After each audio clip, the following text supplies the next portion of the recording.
Hello guys, welcome back to the channel. তো আগামী শনিবার ইডেন গার্ডেন্সে মুখোমুখি হতে চলেছে defending champion Kolkata Knight Riders আর রয়্যাল চ্যালেঞ্জার্স ব্যাঙ্গালোর টিম।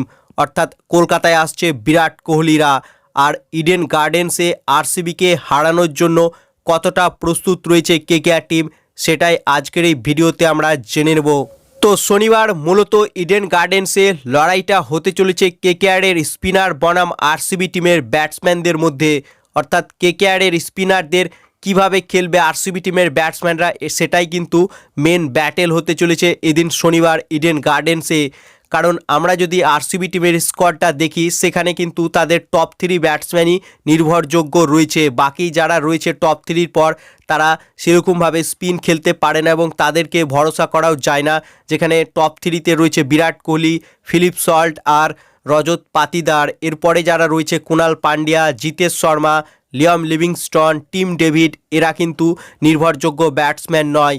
তাই মেনলি এদিন ইডেন গার্ডেন্সে ব্যাটেলটা হবে কেকেআরের স্পিনার বনাম আরসিবি টিমের ব্যাটসম্যানদের মধ্যে। এবার দেখার বিষয় যে শনিবার আরসিবির বিরুদ্ধে কেকেআর টিম কটি স্পিনার নিয়ে মাঠে নামবে। অর্থাৎ বরুণ চক্রবর্তী, সুনীল নারিন, এই দুটো তো কনফার্ম রয়েছে। বাকি 3 নম্বর স্পিনার কেকেআরের কে হবে? মায়াঙ্ক মারখান্ডে না মঈন আলী?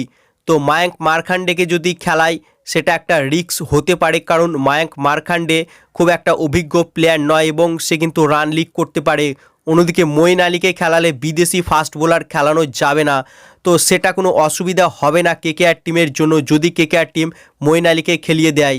কারণ বিদেশি ফাস্ট বোলারের কেকেআর টিমের ইডেন গার্ডেন্সে প্রয়োজন হবে না। সেখানে হর্ষিত রানা রয়েছে, বৈভব অরোরা রয়েছে, আন্দ্রে রাসেল রয়েছে, এরা কিন্তু ফাস্ট বোলিং ডিপার্টমেন্টের কাজটা করে দিতে পারে। তাই যদি মঈন আলীকে খেলিয়ে দেয় কেকেআর টিম, সেটা কিন্তু কেকেআর টিমের জন্য একটা মাস্টার প্ল্যান হতে পারে। কারণ মঈন আলী সে অভিজ্ঞ প্লেয়ার রয়েছে এবং ডেথ এবং পাওয়ার প্লে দুটোতেই বল করতে পারে এই মঈন আলী। বাকি এই ম্যাচের আগে কেকেআর টিম অলরেডি ইডেন গার্ডেন্সে 2টো প্র্যাকটিস ম্যাচ খেলে ফেলেছে।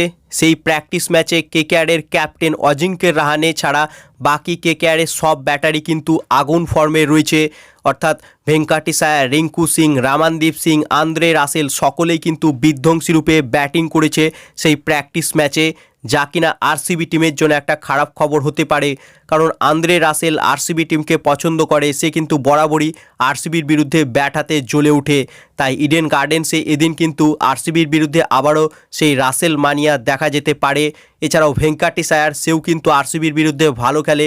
গত বছর আরসিবির বিরুদ্ধে তাদের ঘরে গিয়ে বেঙ্গালুরুতে একটা দারুণ ইনিংস খেলেছিল এই ভেঙ্কি আয়ার। এছাড়া রামানদীপ সিং তো ফিনিশারে রয়েছেই, রিঙ্কু সিং সেও ভালো টাচে রয়েছে। সব মিলিয়ে শনিবার আরসিবির বিরুদ্ধে লড়াই করার জন্য 100% তৈরি রয়েছে নাইট বাহিনী।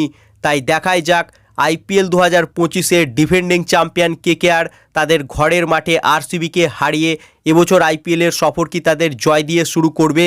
তোমাদের কি মনে হয় তা কমেন্ট বক্সে লিখে জানাও এবং ভিডিওটি ভালো লাগলে ভিডিওটিকে করো লাইক এবং আইপিএল ও কেকেআর সম্বন্ধে আরও আপডেট পাওয়ার জন্য চ্যানেলকে করো সাবস্ক্রাইব। ধন্যবাদ।